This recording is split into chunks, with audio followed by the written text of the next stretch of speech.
As we know, my name is Marilyn Holleran. I'm running for State Senate District 11, which is a seat currently held by our dear friend, Mr. Glazen Goldwheeler, the man who brought you the Don't Say Gay bill.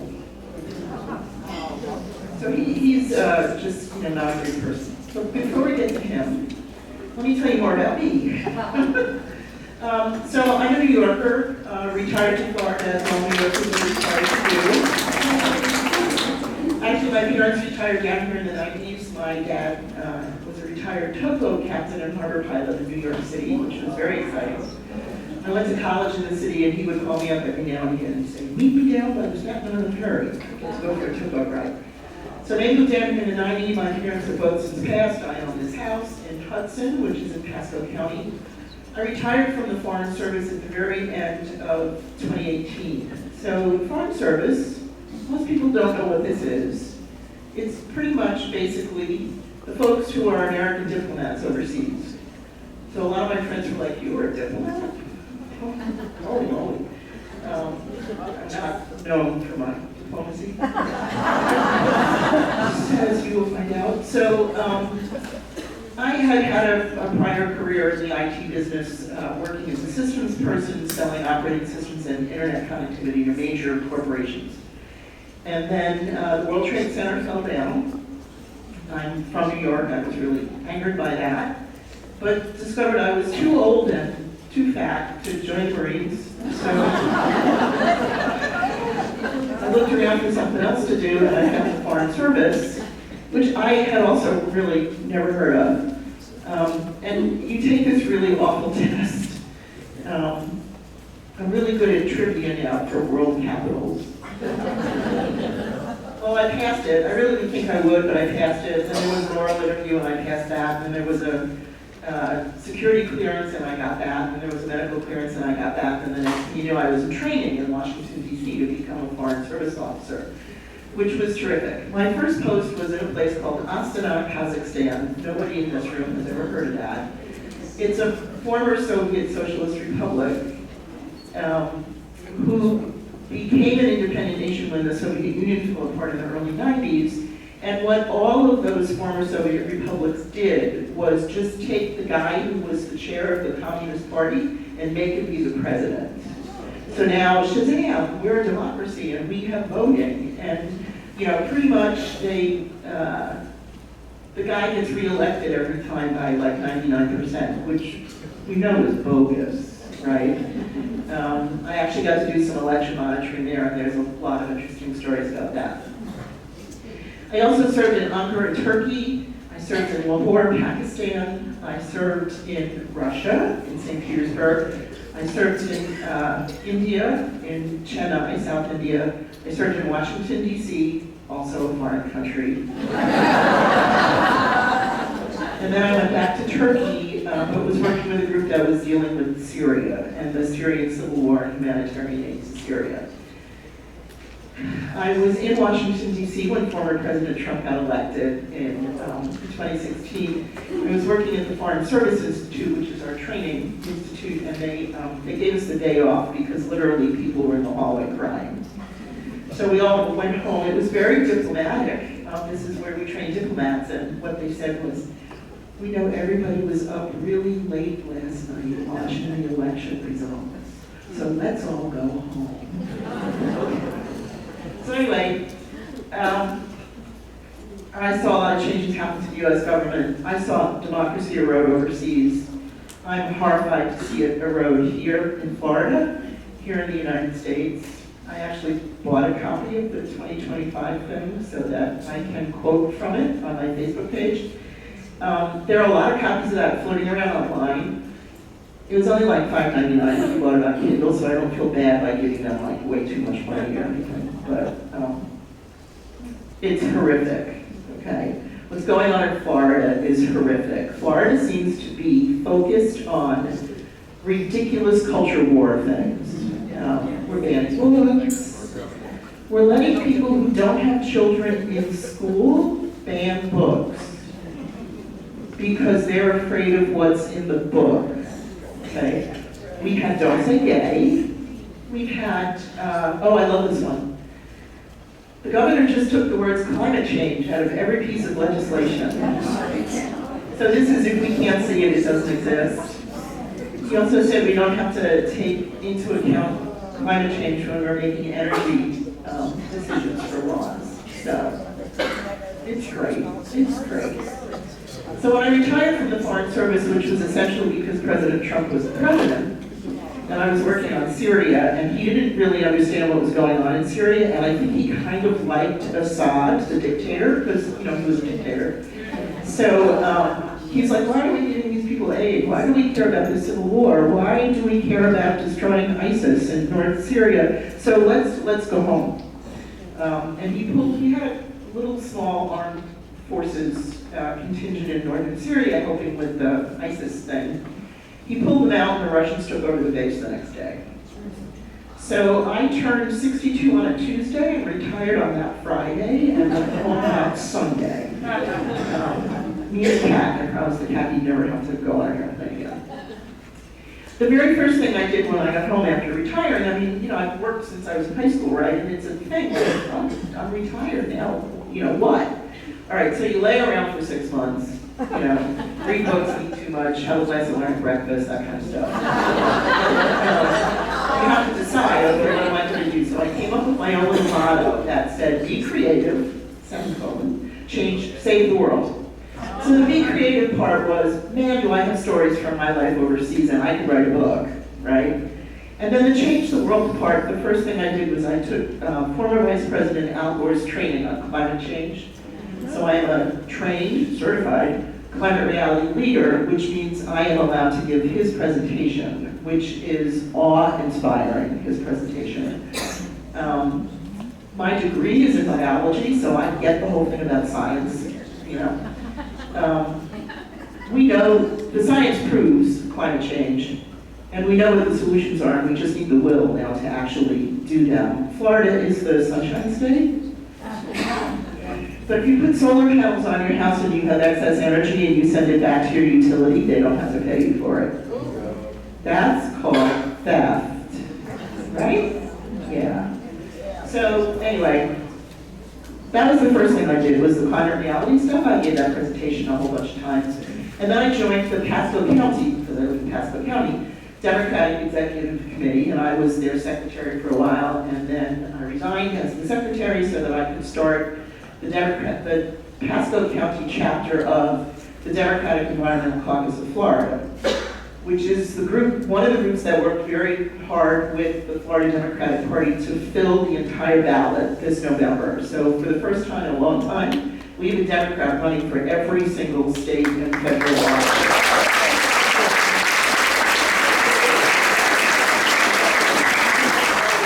Is really important because it's one of the ways to get Democrats to come out to vote. Like, a lot of Democrats now are like, well, why bother to go vote for Joe Biden because Trump's going to win because of the debate, all that stuff.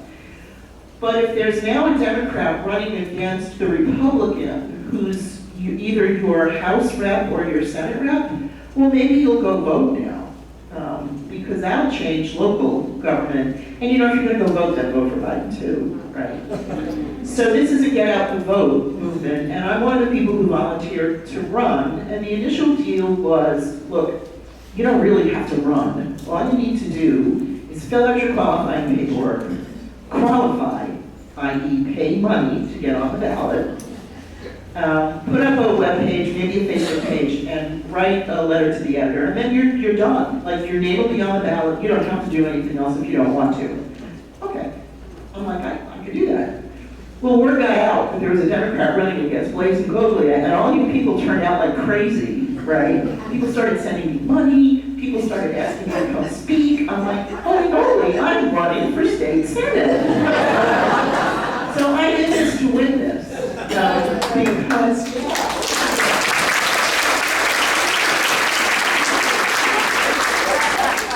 Because we need to break the death grip that the GOP has on the state legislature. So right now, it's a supermajority.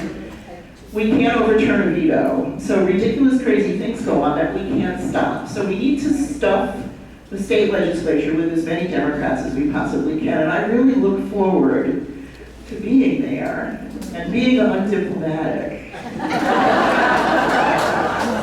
Because I think we need people who represent us, not their own best interests. My opponent, the Honorable Mr. Ingovia, just took a $25,000 bribe after the fact, which we learned today was illegal. One of the major home builders wrote legislation for him, because why bother writing it yourself, that said,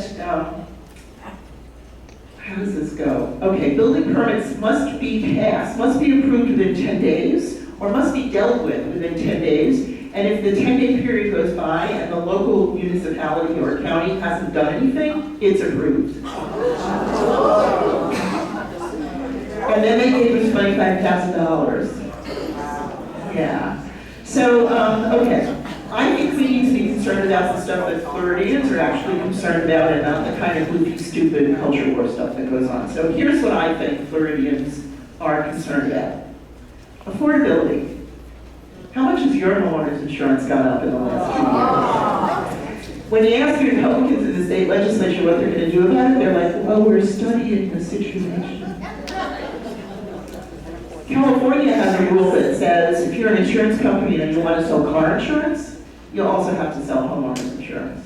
That sounds like a good deal, and I think we had that in Florida until somebody named Rick Scott made that. Okay, so affordability affects pretty much everything.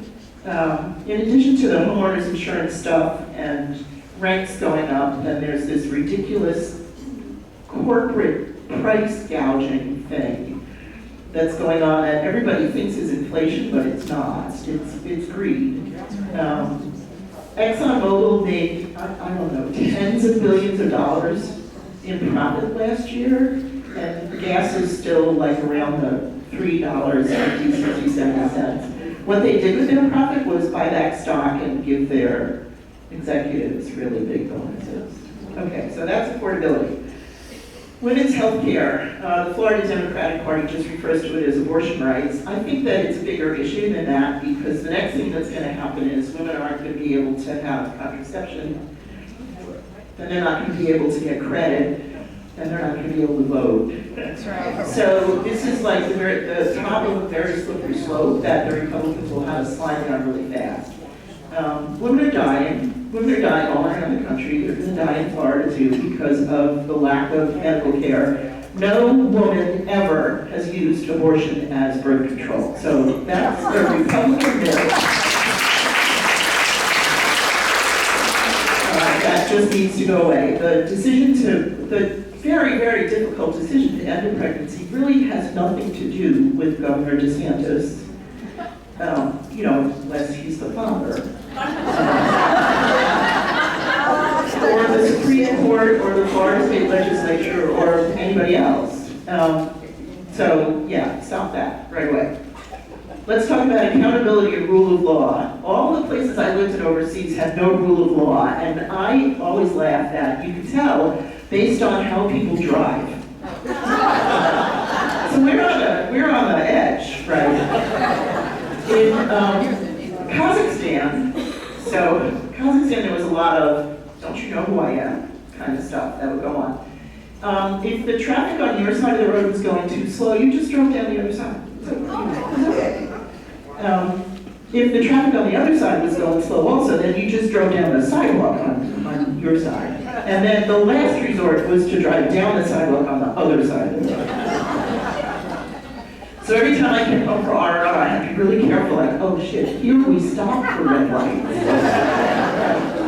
So we've seen some terrible decisions from our Supreme Court that are chipping away at rule of law in this country, because not everybody has to follow the rules now, or we've changed the rules for our convenience. Remember, we changed the law in Florida so that Governor DeSantis could run for president without having to resign from being the governor, right? When I filled out my paperwork to run for state senate, I had to sign an oath that said if I was already an elected official, I had to resign to run for state senate, but he didn't have to do that. Okay, so accountability, rule of law. All right, the climate crisis. 80% it's real, it's here. We are ground zero for the bad things that are going to happen with climate, right? What's the highest altitude in Florida? Like 15 feet or something? I'm about 3.5 miles in from the Gulf, and I think my house is on 4 feet of land. But we just took climate change out of all the regulations. We don't believe in using renewable energy because the utilities are in the laws. So this has to stop. We need to get away from this nonsense that science is bad, because science is good. And then kind of next to the climate crisis is the environment. I don't know what's happening here in Sumter, but in Pasco, we are paving paradise to put up a parking lot. It's not a parking lot, though, it's a car wash. It used to be self-storage units, but it's a car wash now. They're building homes, crazy numbers of homes. I don't know where the water is going to come from for all these people that are drinking water. So we need to have sane laws about development. I mean, development is good, but not like everywhere. Sane gun laws.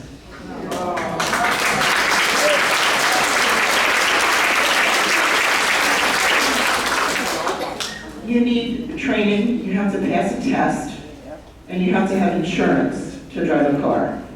Why don't you need to have those things to use that other, smaller lethal weapon, right?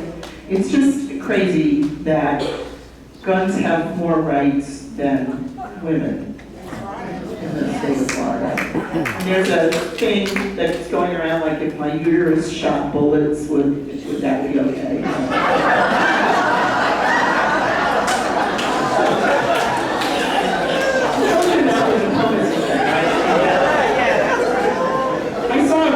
Bumper sticker the other day on the back of a pickup truck. Usually, very many times pickup trucks have the Trump stuff all over. This one said, does this ass, and then there was a picture of the orange talking gown, right? Does this ass make my truck look big? I'm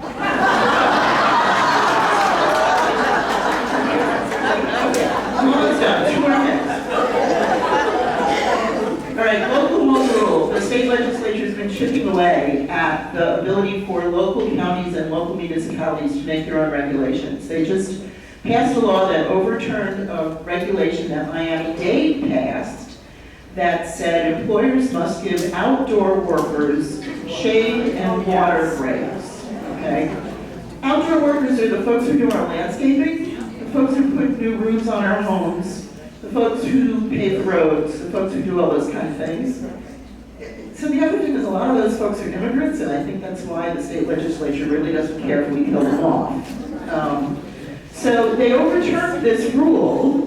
They've overturned others that have been things like what kind of trees you can and cannot cut down, and what kind of paperwork you need to do to cut down a tree in your county. So that's another, they talk about government overreach. Yeah. So anyway, okay, that. And the last thing is voting rights.